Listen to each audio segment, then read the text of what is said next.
Attention everybody, the congregational vitality discussion is happening in this room and needs to start now.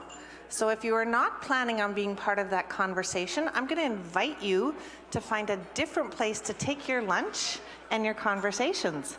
And those of you that are staying for the conversation, I'm going to invite you to all gather over here by Dawn and Dan. You can sit at someone else's table. It's good for this discussion.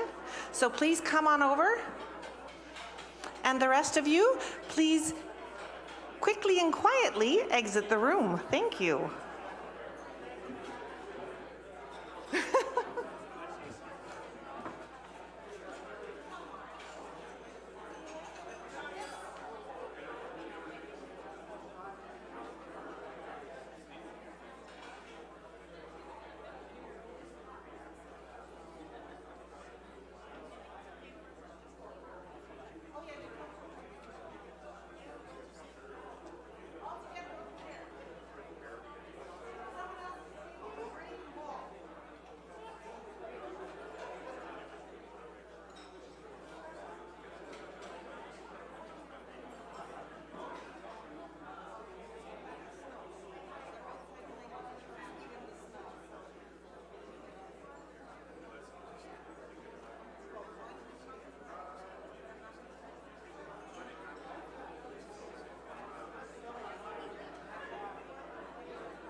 Good afternoon and welcome to the Congregational Vitality Committee working group, whatever this conversational group. Obviously this is an area of great interest because we have a very large group here. We thought about dividing into two groups, but there's only one note taker. So that adds a challenge to the facilitation. I'm Geraldine Balzer. This is Ken Bechtel, and we're the facilitators of this. In your package, you have a very brief summary of the working group's findings. I thought that I might highlight some of what was in the larger report, just to add some additional information to that. So the report itself is separated into 3 sections that articulate themes and potential steps for animating local congregation as central and vital to the national church body. And I'm just going to highlight what the 3 areas were and some of the comments on that. So the first was equipping the saints. To vitalize the local congregation is to be intentional about equipping the people in the pews. And the comment there is to focus on the local congregation is to focus on the people who are the local congregation. And so they look at some of the actionable items there, which would be directly supporting congregational leaders, exploring resourcing, to and from congregations, exploring resource sharing between congregations, and the approach to supporting organizations. The second area was sharing our story and networking. To vitalize the local congregation is to share resources and stories of faith being animated in a particular time and particular place by a particular people. So in short, testimony, and they're the potential actionable items. We're asking congregation the question, what is it that connects us? How do we share our stories? And to explore technological platforms. And finally, vital practices. To vitalize the local congregation is to understand what vital practices are already present and bringing life to our local congregations. In order to know where and how the Spirit is already at work, we need to listen directly to local congregation.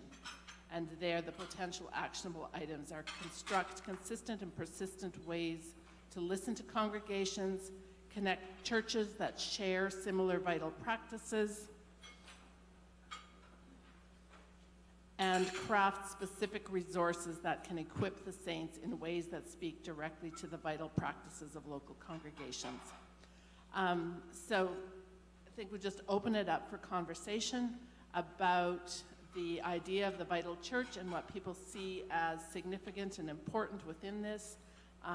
And just ask people, we can either pass the mic around or people speak loudly. Okay, we'll pass the mic. So if people can stand or at least wave your hand sufficiently that I can see if you have a comment.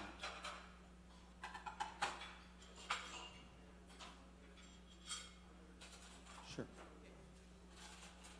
Let's begin, since this is such a large group, with 5 minutes in table conversations around the ideas of vital church, and then report back to the larger group.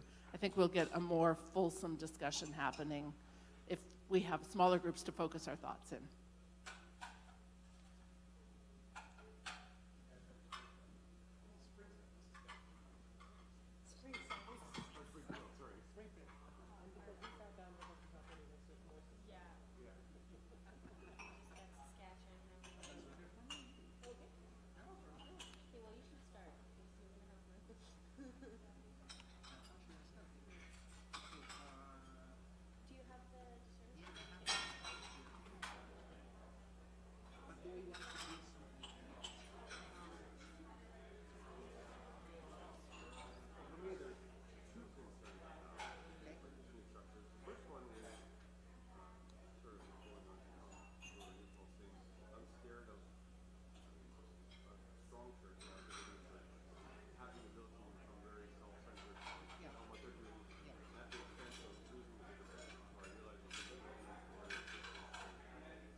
if you can pull your thoughts together in the next 2 minutes and be prepared to share some of those, we'd appreciate that. 2 minutes. So if we, like, I think even though there is like this fear that the big churches won't have all the money and the little churches are going to be like sad and crumbling, I think it just gives us an opportunity to like get together and become a larger body, which is the whole idea behind all this, right? So I think by instead of like being like our life is so sad, like working together and like trying to use all the resources that we have because a big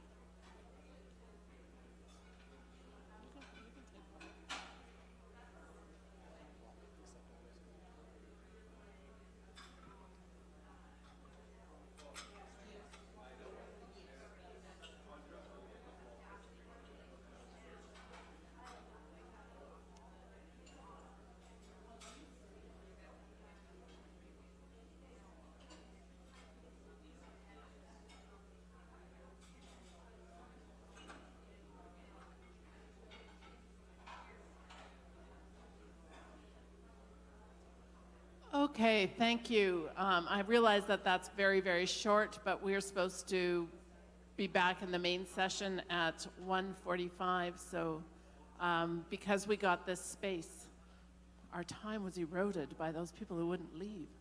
Anyway, Ken will bring the microphone around to people as they wish to speak, and Dan is here taking notes. So looking forward to hearing your comments and suggestions. So raise your hand or stand, and I'll bring the mic.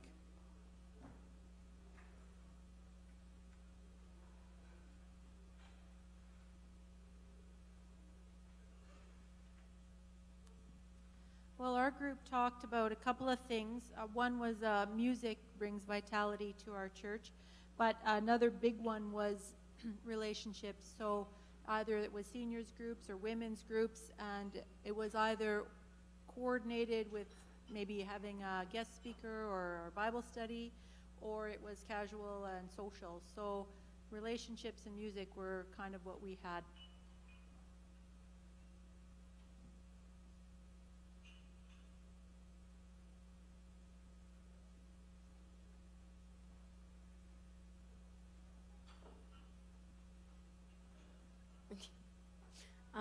I think that there's a lot of fear in this structure that the smaller churches are going to fall apart and the bigger churches are going to have all the money and glory. But I think that this system allows for the small churches to get together and actually use each other as resources. And that was the plan in the old system too. But I can say as part of a very small church that that didn't always happen. And I think that in this structure, if we don't do it, we are going to fall apart. So it kind of forces our hand a little bit, but it doesn't have to be a negative thing.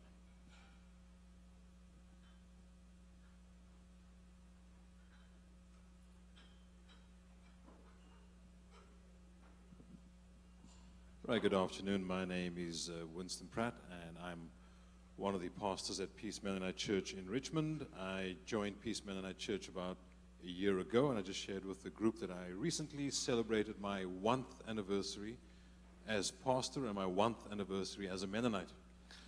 So we are not such a strange bunch after all. But the big challenge that we have, which is not dissimilar to a whole lot of other people, is declining numbers in our church. The overall demographic tending towards older people and struggling with a massive missing middle in terms of youth, young adults, young families. And I'm excited to see the work of the committee. And I would say that for me and for our church at this point, what we would probably value most from the regional body is help with church revitalization. That's with church growth, church planting, worship, all those areas, all those things that we feel could help us kickstart the kind of growth and vitality that we would want in the church. So in terms of looking at the structure, I would say great. I like where the structure is heading in terms of being more responsive to the needs of the local church. But it would be great to see the regional body also bringing on that subset of skills that's needed for church planting, for church growth, for church revitalization. I don't mean this as a criticism, but I don't see that subset being very strong. And that might mean that we may need to even go outside of our own and go and look and say, hey, can you come and help us in this particular area? But I would see that as a skill set and a resource base that we do need to build in to the regional body to be able to support local churches, because that's a big area of value add from the regional body.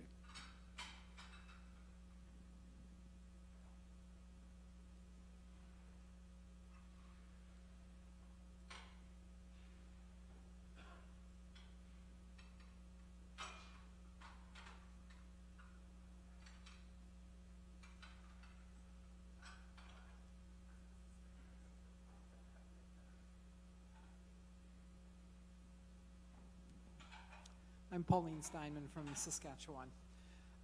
One of the things that I think this behooves us to do is to look amongst ourselves. I think the resources are there. At our table, human resources was one of the things that was mentioned, and that's something MC Canada used to do and no longer is doing, and now it's going to be lodged in the regional churches and in congregations. But I know for a fact that there are people who work in human resources amongst us, and I know that those folks have resources that we can use, and it's a matter of tapping people on the shoulders and saying, are you willing to act as a resource person for a congregation? It might mean a phone call every 3 months, maybe, if that, I don't know, but I think those resources are out there. The other thing I think we have to be willing to do, and I'll name conferences just because I tend to name the elephant in the room. And so we're from MC Sask. We're not all that big. We don't have a huge number of resources at a regional church level at this point in time. MCEC is huge. They've got lots of resources, and they've been developing some really good resources. I think we need to be willing to call MCEC and say, hey, we know you've done this. We know you've got expertise in this area. Can you help us out? Even if it means they're sharing their resources and maybe some of their finances to get people out here to help us, or something like that. Maybe I'm asking too much, but if we're a whole family, I think that's what we need to do.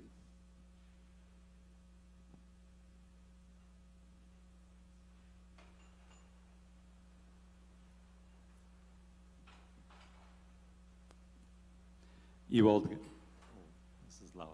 Ewald Getz from River East Mennonite Church in Winnipeg.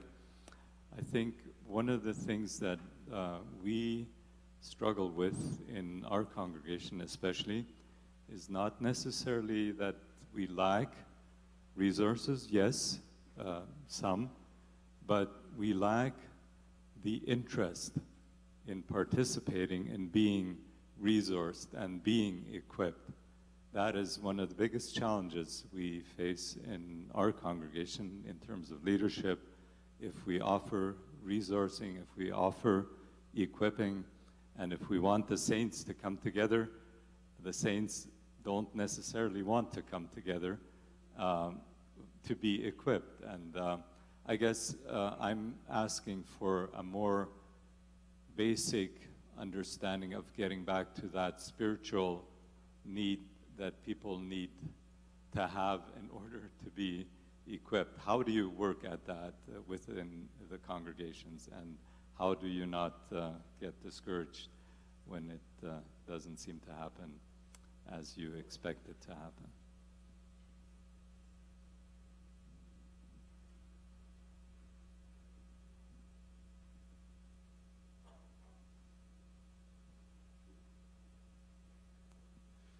Ben Castles from Waterloo Kitchener United Mennonite Church.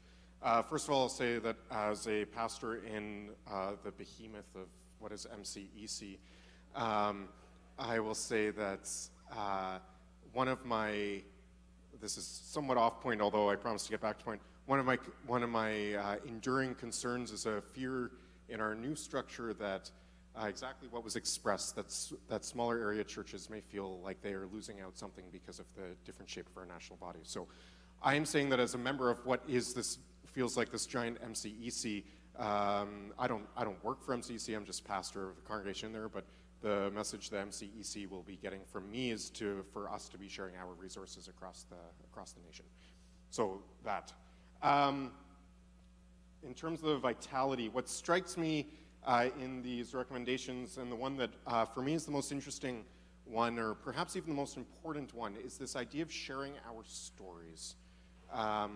And I say that because vitality, congregational vitality, is an X factor. It is something that we know when we have it, and we know when we don't, and we're not entirely exactly sure how to define why we have it or why we don't. And when that's the case, there is no technical solution for it. We're never going to come up with a checklist that guarantees that we will have congregational vitality. And so what we actually need are ways that inspire one another and call one another to seek out and to dream about what vitality in our congregations could actually look like. And I think one of the ways of doing that is this piece around sharing our stories. And so I think it calls on us to, regardless of what our national structures ever are, to continue to find ways as the body of Christ to be sharing the stories of how the Spirit is alive and moving in our midst.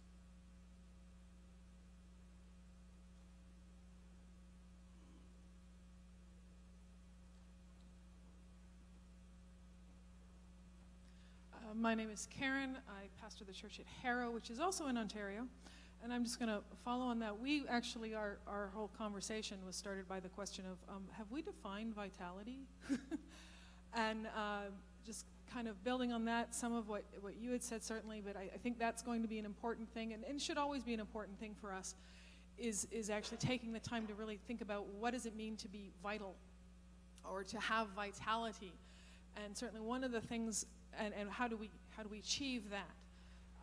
And I would suggest that one of the things that helps us to be vital communities is also taking the time to really consider what the resources are that we actually have. Having been in many a small church, some of them very lively, some of them needing to be encouraged back to being lively, there was a real sense often of, we don't have enough, we always need help, we can't do this ourselves, we can't do what everyone else is doing, and missing the amazing things they were actually successful at, or devaluing those things because they're not what the other guy had. So I guess that's something that we need to remind our own congregations of, just what we do well. What are we really bringing to the table? And how can we use that more? And just build on some of our strengths so that we are vital. Because, you get tired, you get draggy, and where do you find your energy but in recognizing that your success, that there are successes happening, that God is moving things around you, and that these successes are taking place in your midst, and you get to help. So.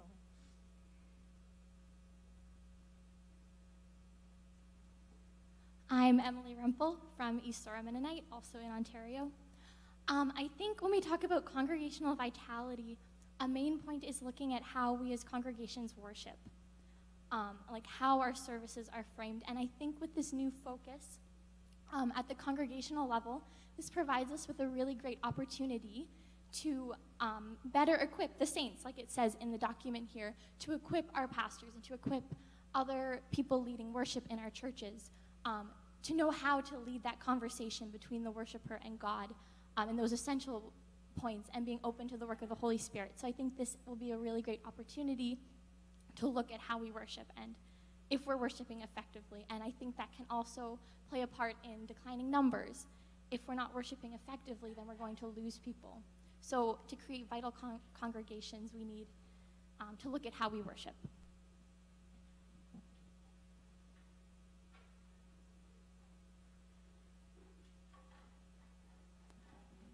Melissa Miller from Home Street here in Winnipeg. Ken, I assume that these folks did do some work on what is vitality as a part of the working group. Is that accurate? Can somebody answer that question? We did not as a group spend time talking about that term. Well, Ken, are you the person who gave me the information about some stuff that has already been done in this regard in terms of a very large study that was done on vital congregations, and there was like 7 characteristics or something, and worship, Emily, I think was right in there as one of the significant ones. I think it had things to do with like people's personal, the number of people who are actually engaged in spiritual disciplines, like a sense that, yeah, we show up to Bible and prayer on a regular basis. I think there was also one on that list that was questions. Is this a congregation that permits questions? Can people bring their questions into the faith community? So those are 3 things I remember from the list. Ken, do you have any idea what I'm talking about? I have an idea what you're talking about, but I do not have that list in my head.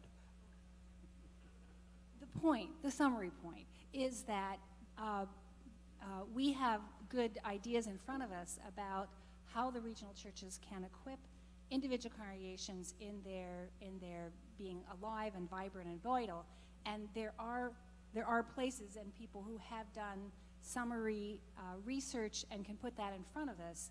And at the end of the day, we might disagree with it, but we might also say, well, that's a good list of 7 to start with. So. Thank you.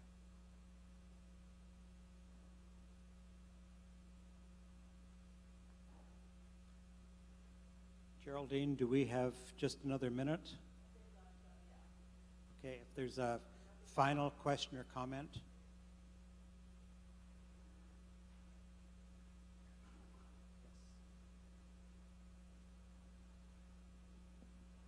I just want to commend this group because I was impressed with this report because it had actionable items on it, which was kind of going, wow, some concrete things to think about. And we talked about that. We also talked about how rural churches might, define vitality differently than a church in the city, where there's lots of opportunity for numerical growth. They might not have the numerical growth possibility, but they might have other ways of being vital. So the idea of rural churches from one area connecting with rural churches from another is a really good one. Thank you. Is there anyone who has a burden?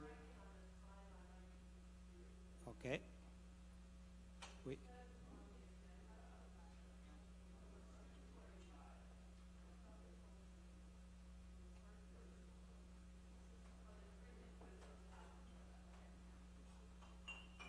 2 o'clock, okay. So we have a bit more time. Okay, good. We've got another 10 minutes, and if I can sneak through here.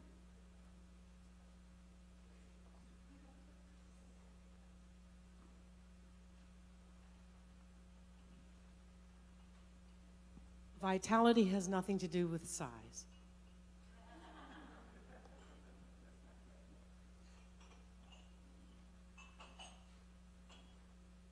Other comments, questions, observations?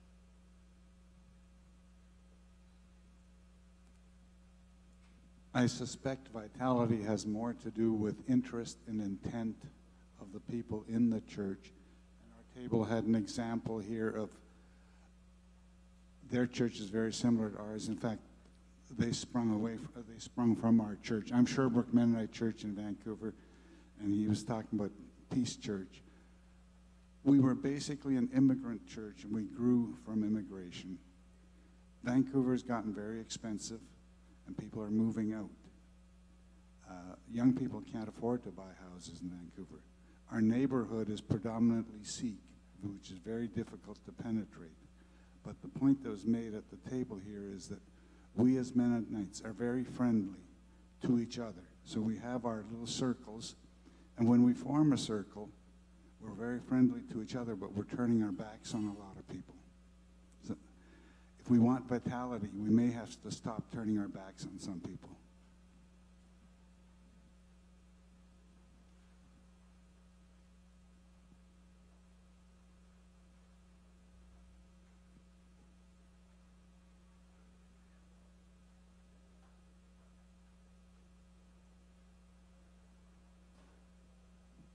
Don Rempel-Boschman from Douglas Mennonite Church.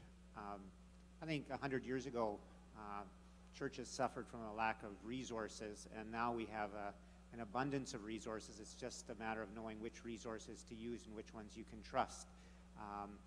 We're coming out with a new hymnal in a couple of years, and we have a committee to go through the thousands, perhaps tens of thousands of possible songs we could sing and say, here are 300 or 400 that we can trust. We trust the theology, we trust the musicality of them.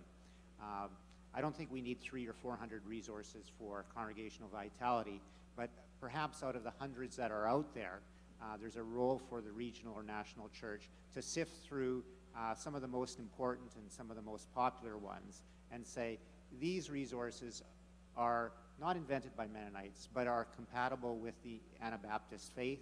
We can trust them. I think a lot of congregations are already doing that. We're going outside of the Mennonite fold for resources. The problem is very few churches do we have the time to carefully sift through them to make sure they're compatible. And also, we lose a sense of peoplehood if we're all using our own resources.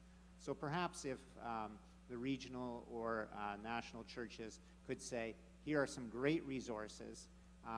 This isn't an exhaustive list, but here are 8 or 10, and there's a certain synergy that could happen if a number of churches from the same neighborhood all use the same resources. Then we can share our experiences, we can develop some expertise on those resources, and I think it would build a sense of momentum. So we're each not doing quite our own thing or inventing our own things, but we're doing something that has been tested, perhaps by other denominations, found to be effective, tweaked, and we can run off that. Thank you. We have just a couple more minutes. I'm excited by this model. I think it has possibilities. I think something when I think of our particular congregation. My name's Ray Friesen. I'm with Emmaus Mennonite in Weimark. And nobody knows where Weimark is, but we're just south of Swift Current and the Broncos. We need someone who can come down to Weimark and help us figure it out with almost everything about our church. Emmaus Mennonite. Few people know what Emmaus is. We've thought of changing our name to Resurrection City. Being Mennonite does us no favors in that community because the local museum freezes the Mennonite church in 1905, and the fastest growing churches in our community are low German-speaking Sommerfelder churches. At the same time, we think as a congregation there's something unique about us as compared to the other 25 or so around us, but we don't know what to do with that. And it's not enough to say, here's a book or here's 5 lessons for something. We need someone who can probably come down once a month for 6 months or a year and struggle with us. And I'm hoping someplace in this whole structure there will be people who will have the time and the wisdom to do that for us.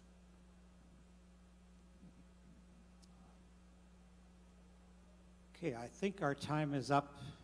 Is that correct, Geraldine? I personally want to thank you for your comments and as well for the wisdom exchanged around your tables. Geraldine, did you want to add anything to that? Okay, thank you very much.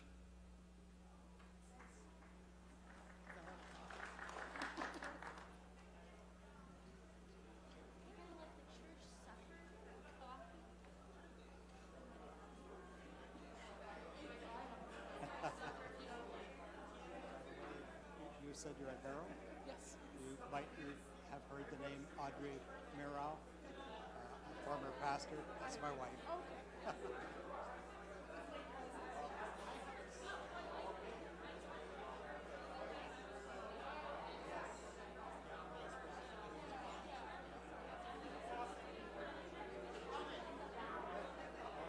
Well, anyway, we met briefly at tea. So, Who I give this to?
Let's stand and sing. We are marching in the light of God. We are marching in the light of God.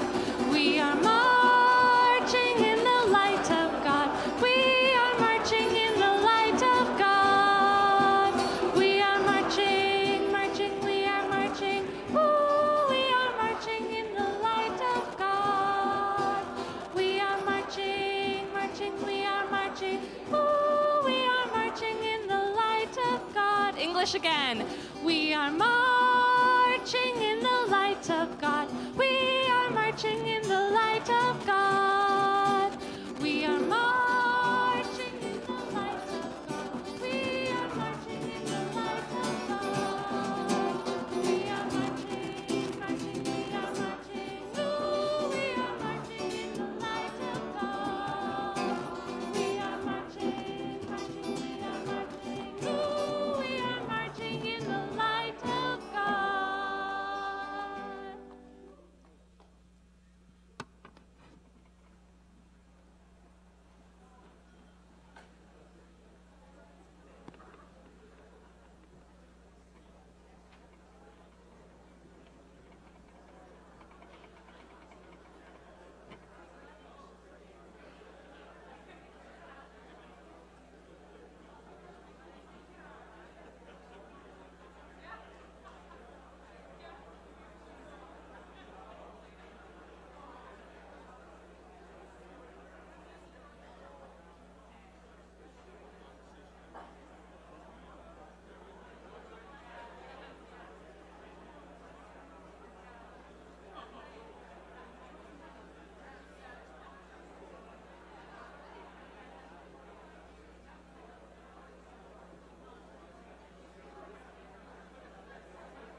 this time.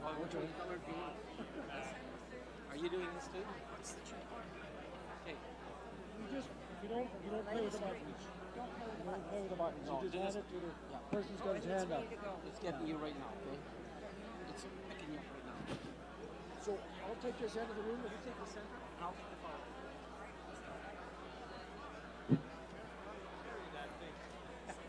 It's live right now. Yeah.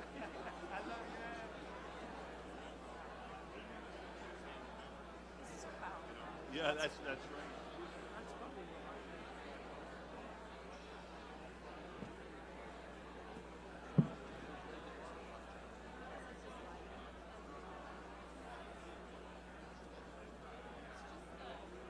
That's okay. I'm just going to stand back here.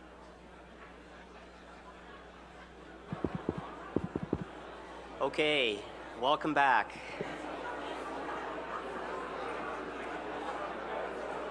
We're going to get started. Welcome back. Well, I trust everyone had a lively and engaging conversation in your focus group discussions. Before we actually get to the next agenda item, all of us have been appreciating the fact that we actually have information on screens when we need it. Those who are joining us online through live streaming certainly appreciate the ability to actually connect remotely. And so I just want to call attention to, as well as express our appreciation to Grant Clausen, who's been manning multiple consoles there, doing live streaming, screens, all the technology. So we wish to extend a thank you to Grant. Okay, so we're going to now receive a report from International Witness, the focus session. And for that, I invite Keith Bergier to come up.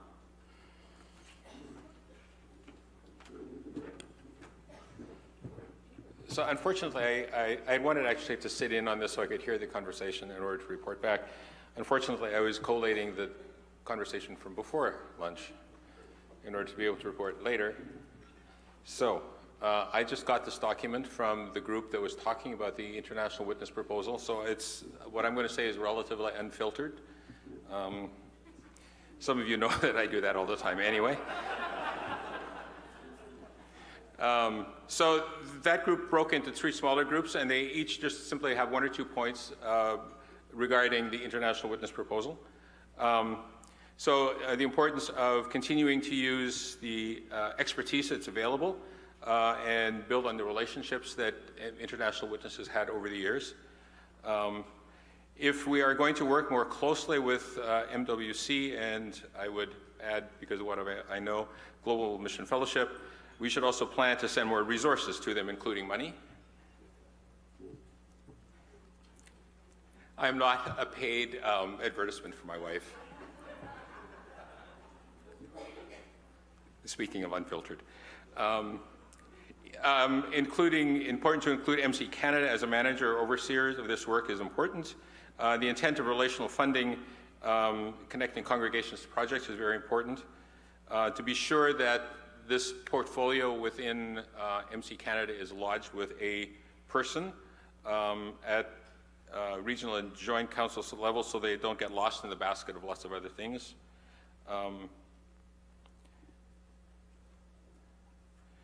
Nurturing a theology of mission that is sensitive to the dynamics of colonization, etc.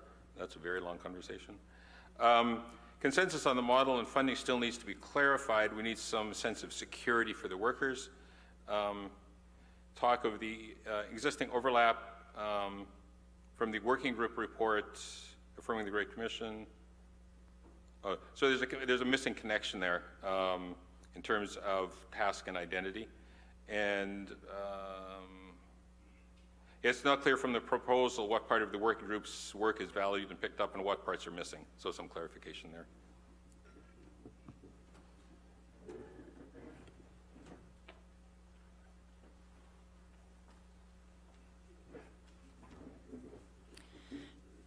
Thank you, Keith.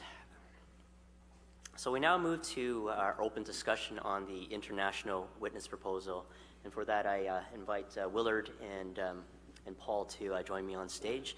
This is your opportunity to speak into the witness proposal, and we'll have 30 minutes for this, and so we'll wrap up at 2:45. Once again, ushers have wireless mics, so if you wish to speak, please stand to indicate your intention to speak. And I remind you of the agreements we made earlier on how we engage one another. So we'll, in order to allow as many voices to speak into this as possible, we allow 2 minutes for each speaker. And I'll turn it over to you.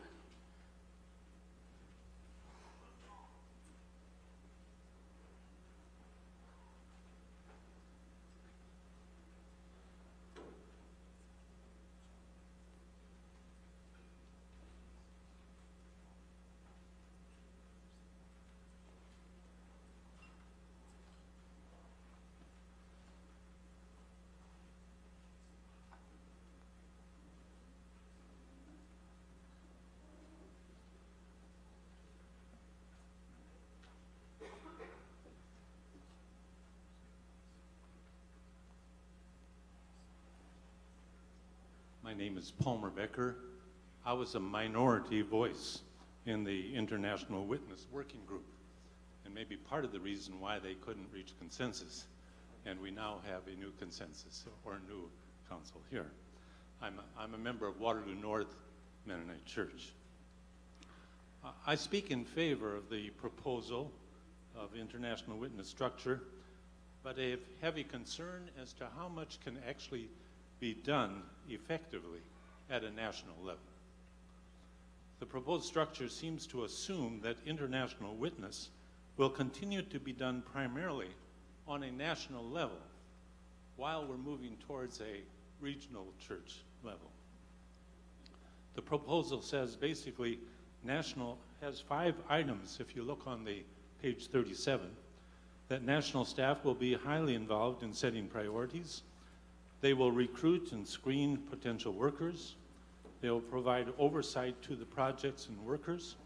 They will administer funds for the projects. That sounds good, but the fact is it has not been working very well and has been in decline for the last 20 years or so. And I'm afraid that if we continue to go in this way, that international witness will continue to decline. So while we need to continue strong support of our long-term missionary efforts, a new potential and strategy lies before us.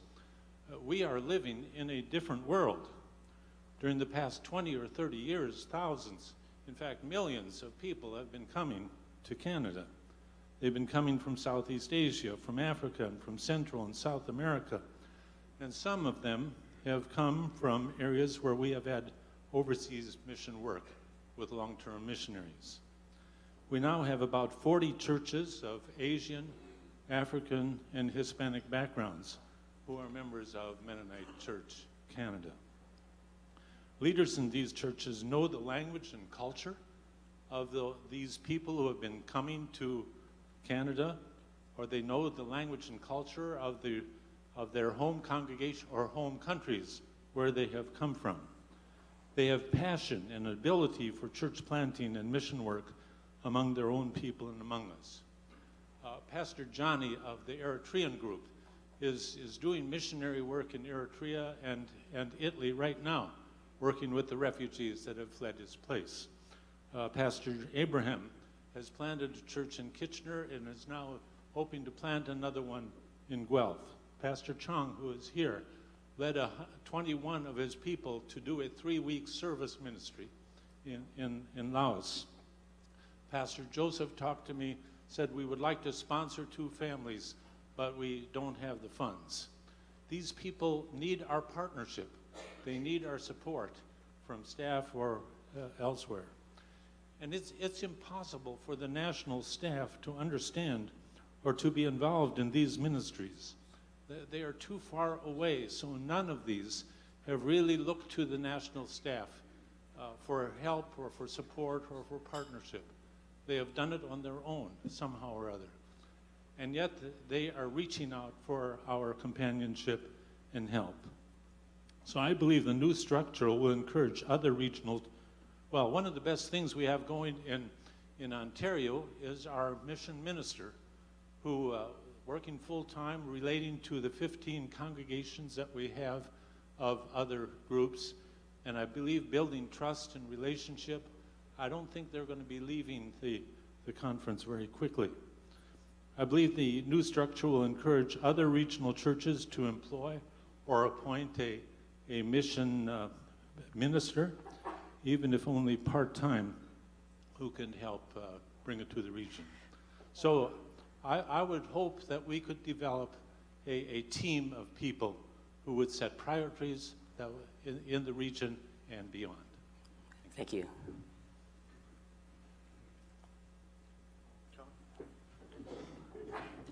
Just, I think our commitment, the Joint Council's commitment is that, not all the work would reside at the national board, so that there is some lifting that will be picked up by regional staff. And so you mentioned Brian Baum, and you mentioned some other names that it's a co-resourcing of that, but there's some critical expertise that resides at the national office, certainly when it comes to all the intricacies that are involved in doing international ministry. But some of the other work behind the scenes does not need to continue to fall just only on that staff person at Mennonite Church Canada. So.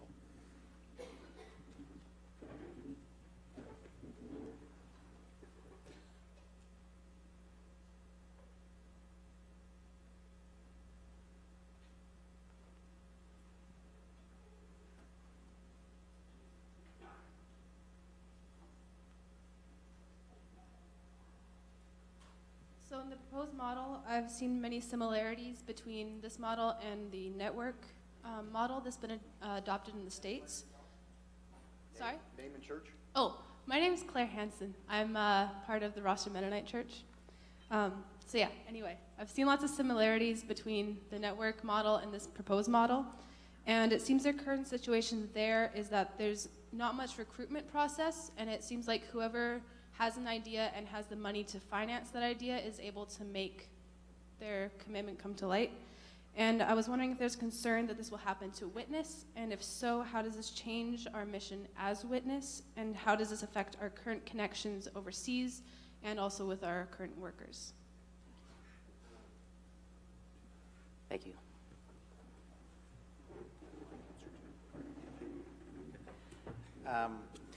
The executive staff group has already been doing some extensive work on developing an initial grid that will be used to help determine what initiatives fit our priorities, our shared priorities. So that's going to be a significant piece to help filter what we are able to potentially respond to and what we're not able to respond to. And then congregations will be invited to do some serious discernment alongside to determine, is this something we feel called to as congregations across the country. So it's so I think that grid is going to serve as to prevent just from anybody that has funding to be able to do something. It still needs to fit with our shared national priorities that'll be held together by regional churches. So I think, did you have a second question in that, or was that I think? Right, so how does that connect to the current connections we have? As Paul had indicated early on, the General Board has committed to full funding for all current witness work until the end of June. So that's an initial commitment, and also a commitment that the first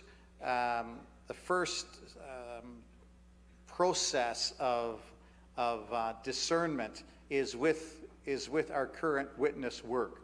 So we're not going to be introducing new potentials or new possibilities until there's been thorough discernment by our congregations to consider our current witness work. So that's been a clear commitment that the General Board has made to our current witness workers and to our current international relationships that we have.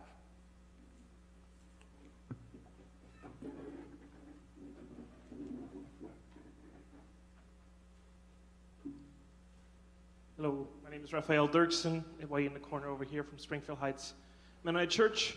I speak as a newcomer to Mennonite Church Canada. My first day of work was assembly in Saskatoon in 2016, and so I'm here.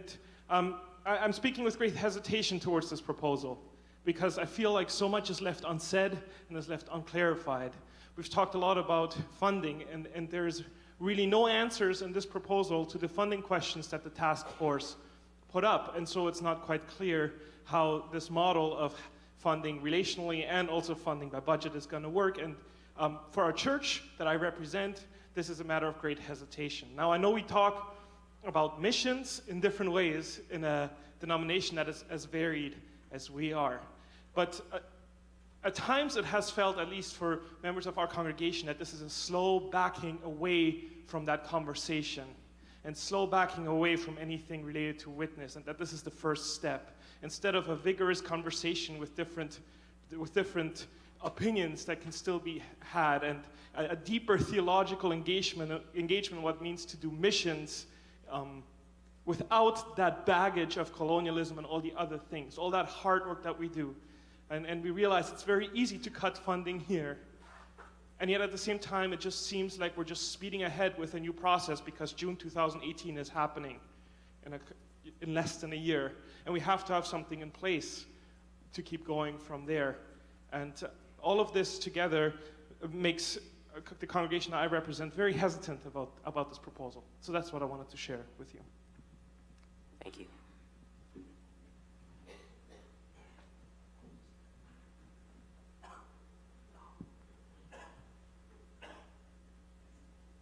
Hi, I'm Moses Falco from Sterling Mennonite Fellowship here in Winnipeg. I find it sometimes difficult, and I think there's others in the rooms when we talk or have a lot of discussion about structures and bylaws and all of that stuff. And I think that, you know, a model is a model, and it can serve us well or it can hinder us. And it's clear that the way we're moving right now, I mean, the funds are not there. We cannot keep going the way we are. And so changes are coming whether we like it or not. The new model may not be perfect, but maybe it's a good start. Maybe in 10 years it's going to serve us really well. My concern is more with those lives caught in the transition. And I speak about this probably at every assembly because I just feel like it needs to be said that, yeah, we voted today on new bylaws. And on Monday morning, there are people in our offices at Mennonite Church Canada whose lives are going to be really, really changed. We're voting on, or we're talking about witness. And in June of 2018, our witness workers, their lives are going to be on edge. And so I always want to mention and hold that up and caution us to take care of those people who represent us, to treat them with respect and with gratefulness for the commitment they've given to our church. So let's not forget those people who are caught in the transition. Thank you.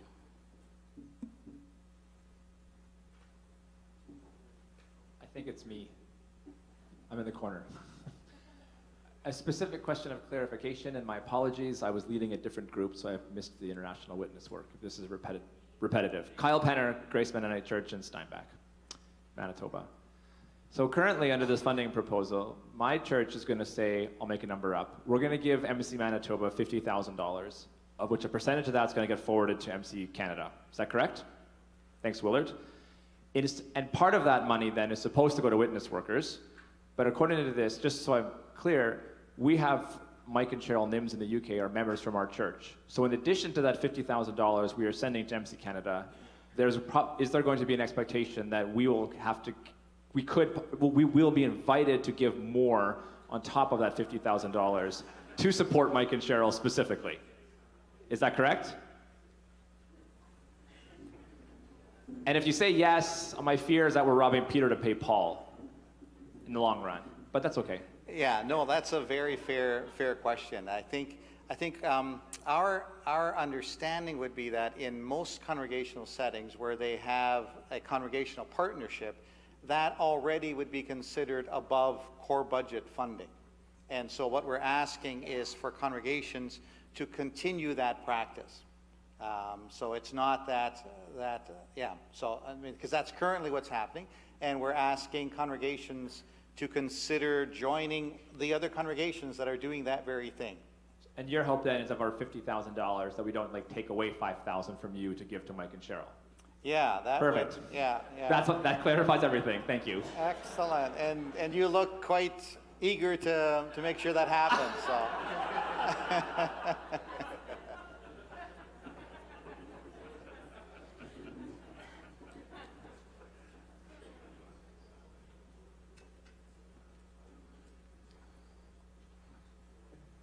My name is Claire Ewart Fisher from Mount Royal. My concern as I listen to the conversation here is that I think we're missing something. And I think what we're missing is the people in the countries to which we are sending mission workers. What are they saying? What do they need? What are they asking of us? I don't hear that that's part of our deliberations here today. I did see some of it in the appendix, but there was also a lot of writing there that didn't actually pay attention to people in the countries, South Korea, Vietnam. We aren't. Are we considering what's actually needed, and are we responding to the needs that are identified by people that actually live in the countries? I think that's something we need to be paying attention to first before we make decisions about fundings and models and that sort of thing. Thank you.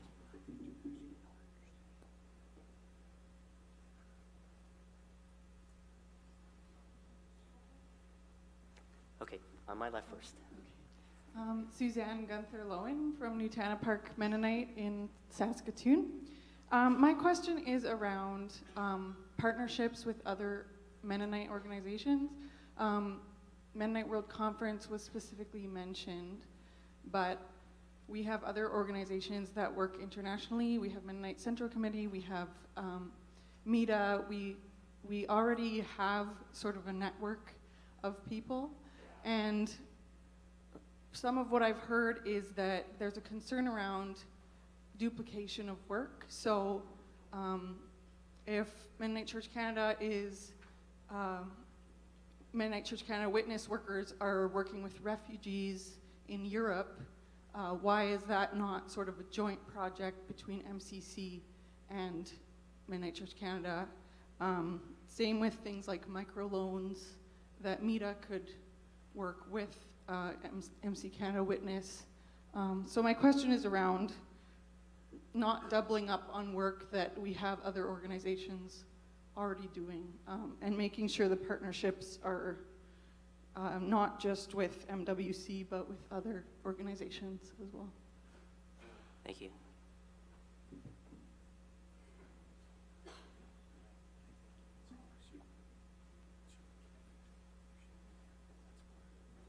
I'm Joanne Dion from Hollywood Mennonite Church in Edmonton.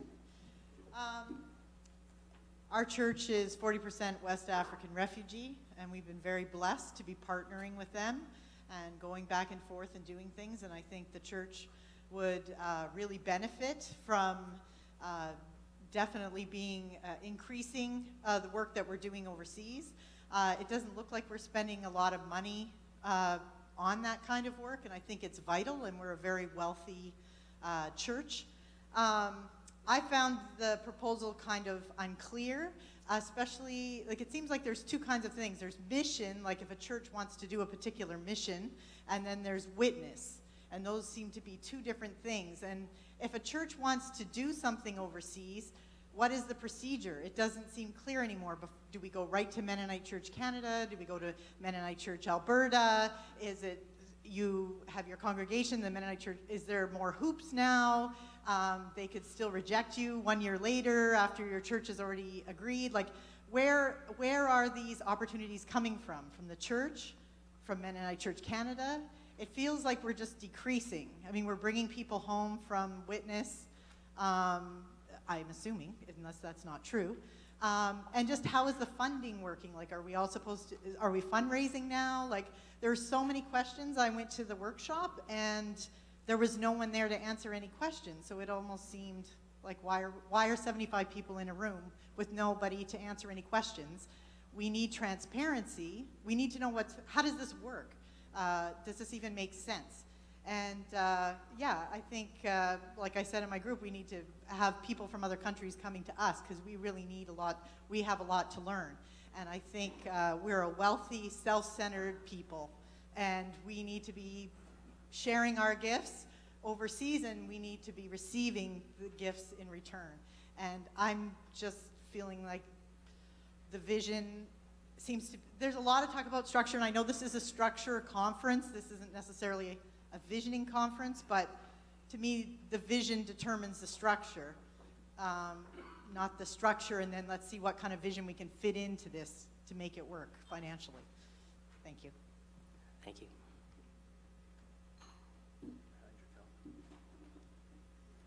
Hi, this is Andrea de Avila from Sargent Avenue Mennonite Church. And I also want to second those thoughts, those voices about the concern that we're trying to reinvent a wheel that is already set and established. And not just MCC or MEDA, but we have just south in the States, Mennonite Mission Network. And I have not heard any talks or any connections to how we can work with Mennonite Mission Network and our witness workers, international or local witness projects. And that to me just seems like a really logical place to go. And I just would like to hear why that wouldn't be a route that we take in terms of if individuals or congregations want to work on a particular project, why would the plan of attack for that wouldn't be to direct them towards Mennonite Mission Network, who already have paid staff, who are often seeking for leaders, for people, for volunteers to do that work, and who have partners all over the world. Thank you.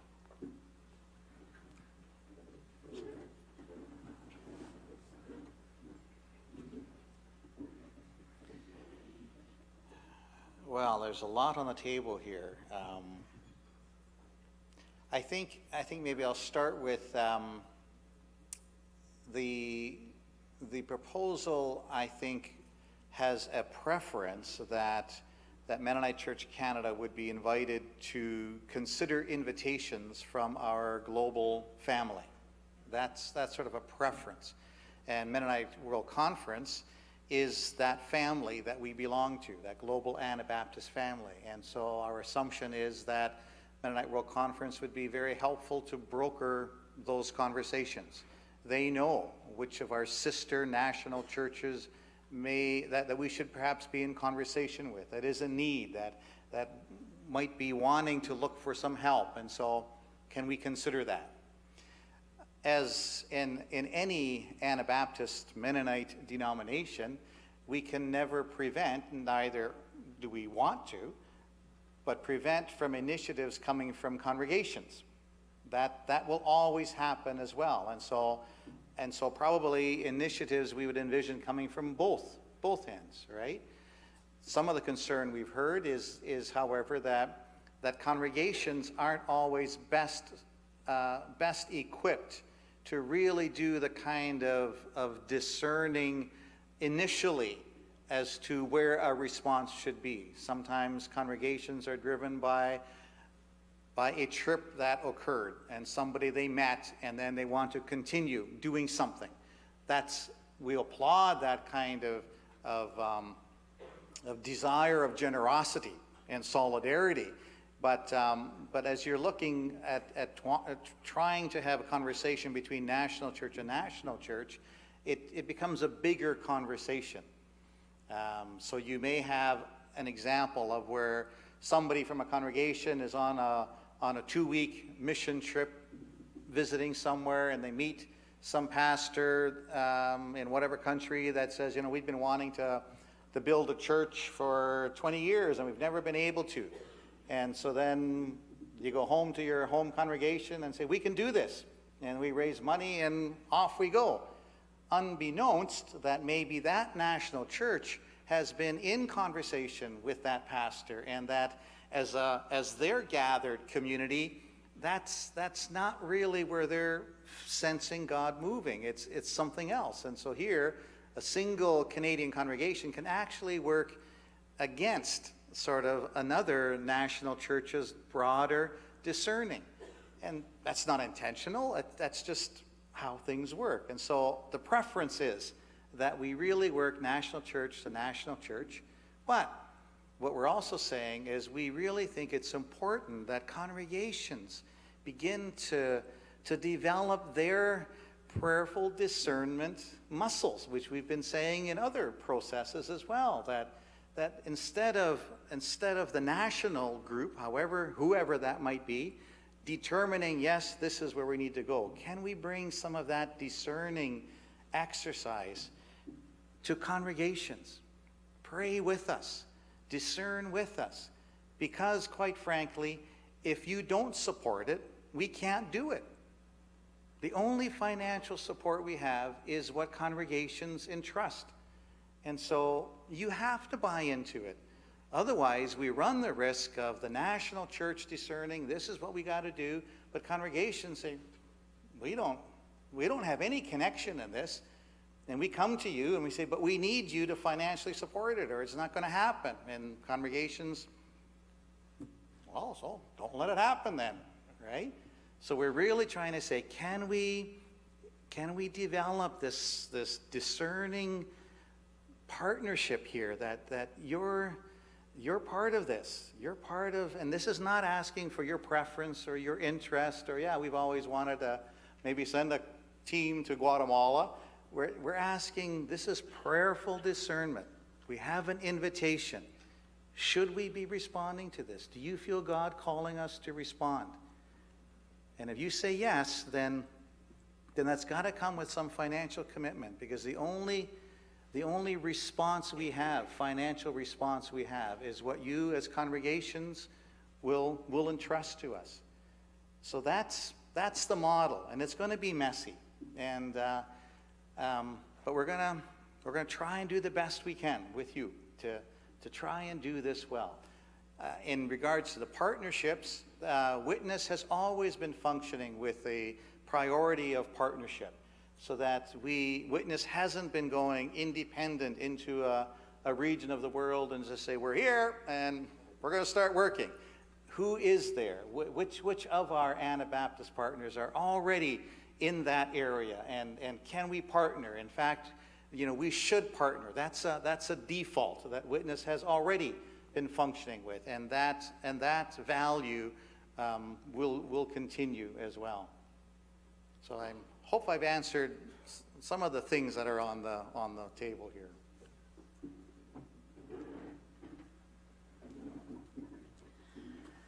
Okay, I think we have time for one or two more comments here, and we'll have an opportunity to come back for more open mic discussion later today.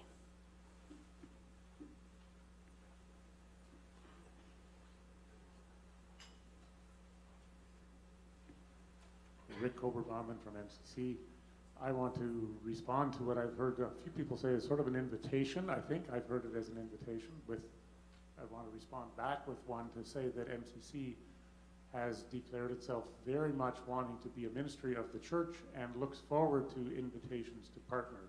So this is that invitation back to the church to say that when there are opportunities, whether it's with regional churches or Willard and I have talked about how MCC Canada and Mennonite Church Canada more actively work on that partnership, but certainly at a congregational level as well, where there is interest, we definitely see ourselves as a ministry of Mennonite Church Canada. Thank you.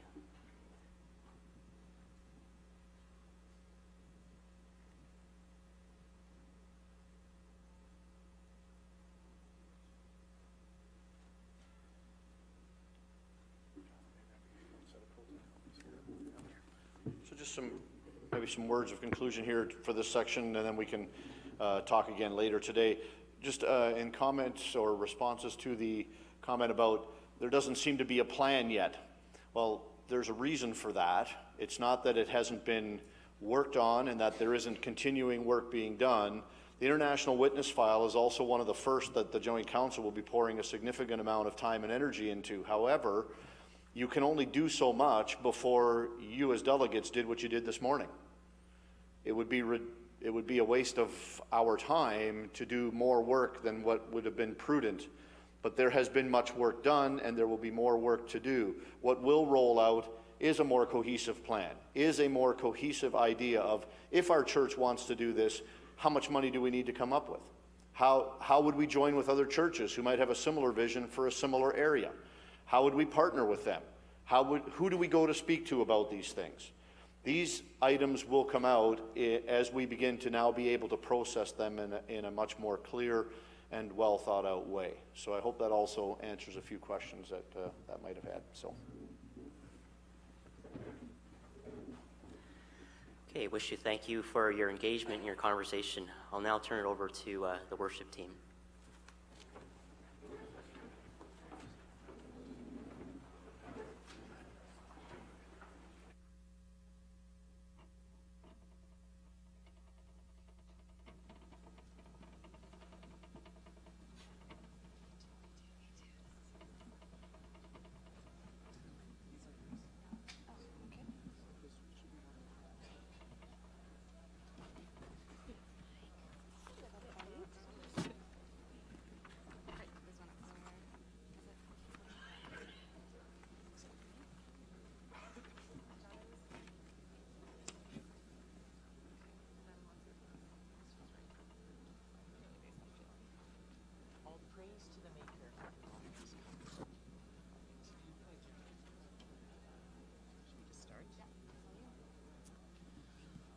All praise to the Maker, from whom all things come.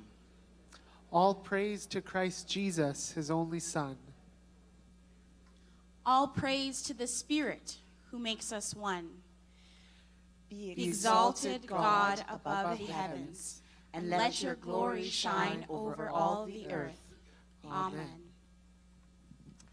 We're going to sing number 11 in your Sing the Journey. Praise, praise, praise the Lord. If it's unfamiliar to you, we're going to sing the melody through the first time, and then I'll invite you to add parts. We'll sing it through 4 times. Please rise.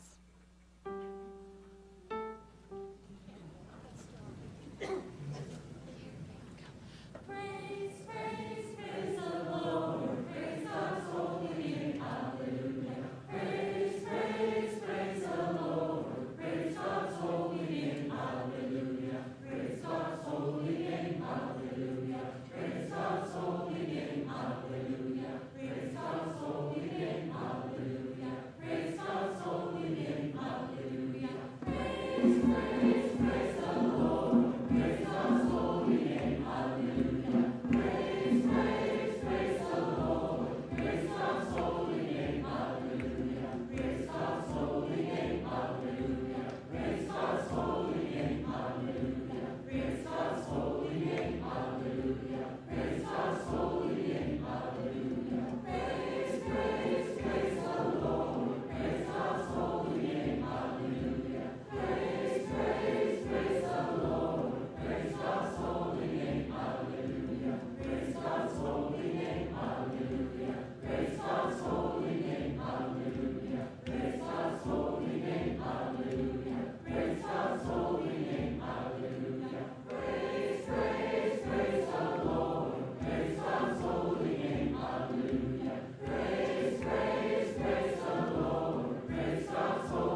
This afternoon, before we go into the break, we have the privilege of hearing a story from Mennonite Church, Alberta.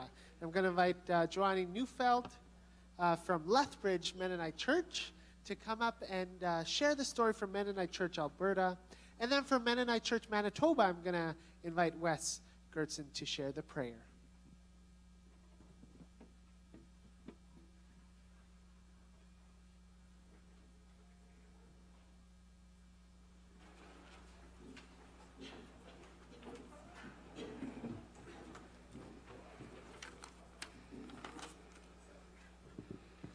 Nayamat wa salam alaikum. Grace and peace to you.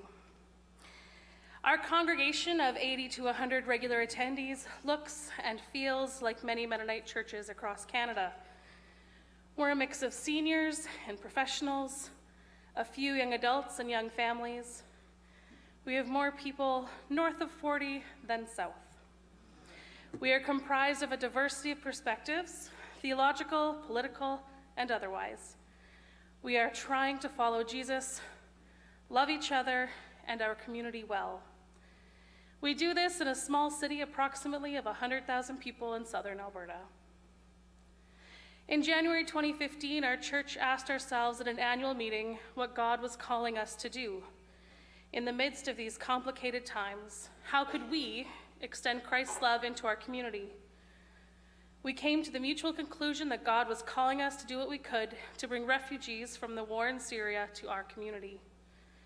To make a long story short, our church ended up mobilizing no fewer than 8 churches from across the denominational spectrum and a number of other groups from our community to sponsor around 30 Syrians, a mixture of Orthodox Christian and Muslim, to come to Lethbridge. We received media attention from around the province and from as far away as CNN. It was an intense and rewarding time in the life of our church. A few weeks ago, our pastor Ryan, who was supposed to be sharing with you this morning, he had a chance to visit with our Syrian neighbors in their home. They're a mixture of Orthodox, Syrian Orthodox and Catholic Christians, and they've been in Canada now for almost 2 years. They periodically attend our church, but often they worship in contexts that are more familiar than ours. They showed him pictures of their home and their churches in Syria, and they told about the icons of saints that they had displayed throughout their home. Offhandedly, Ryan had remarked that Mennonites are a little bit different than Syrian Christians. We don't really have any saints or icons or elaborate buildings. And one of the young women looked at him and said, "That doesn't matter. Same Jesus, we are family." It was a special moment, and it reminds all of us of the powerful truth that we are bound together as people from very diverse contexts and histories and experiences, due to our shared love for one another and our common allegiance to Christ and Christ's kingdom. I give thanks for the ways that the Spirit is writing love for the stranger upon our hearts. One often hears laments about the state of our church, whether it is stories of decline or instances where the church has not been all that it ought to be. It has been wonderfully life-giving to be a part of a story where Lethbridge Mennonite Church was good news to a number of families fleeing the desperate conditions of war who have found refuge in our community, to fellow Christians in our area who have told us that our church played a catalytic role in mobilizing support for Syrian refugees, and to those in our community that have no interest in or connection to church, but who express gratitude to us at our church for all that we have done. It has been immensely gratifying to hear comments, "Your church has changed my impression of who Christians are and what they do." I give thanks to God for inspiring our church to be part of a good story in our community and our city.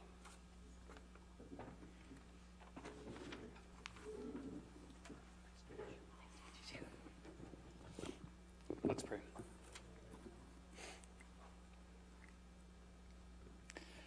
Blessed are you, Lord our God, who has brought us together and worked your grace and goodness to and through our brothers and sisters in Alberta. You do strange things, sometimes when we're not paying attention.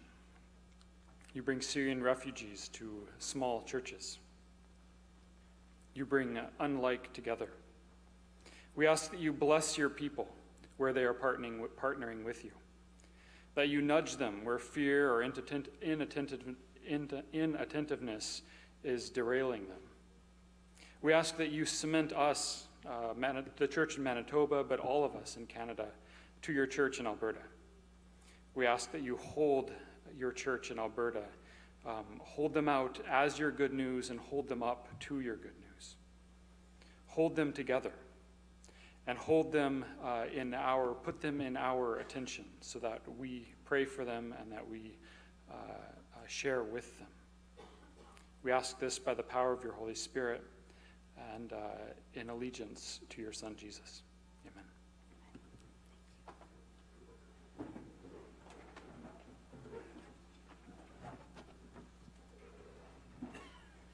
Number 18 in Sing the Journey, Over My Head. You're invited to sing the solo or the response on the verses, whichever is more comfortable for you. Let's stand.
Well, folks, we're about to go for a break, if I understand. Are there any announcements before the break?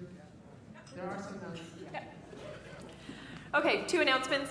One is that there will be another book signing during the break in the Common Word area.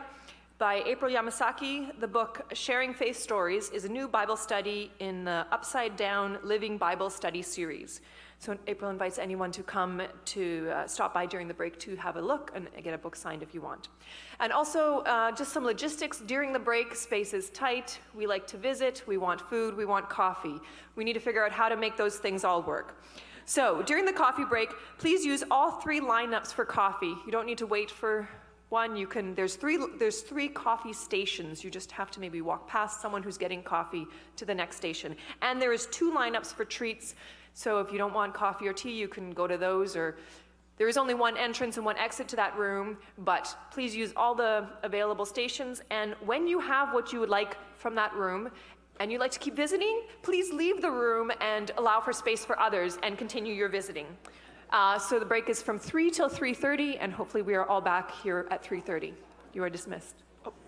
Oh, no, wait. Moses? I invite us to take a moment as a kind of sign of blessing. It's 3 o'clock.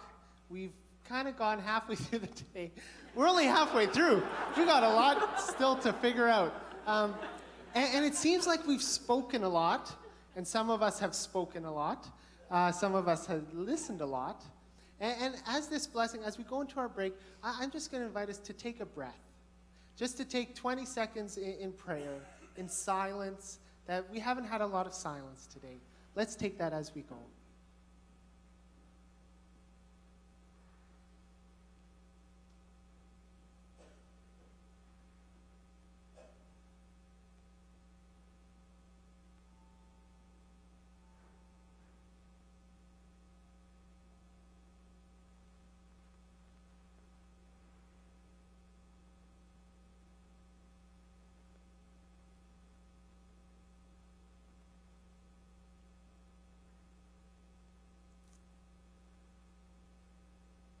Thank you, God.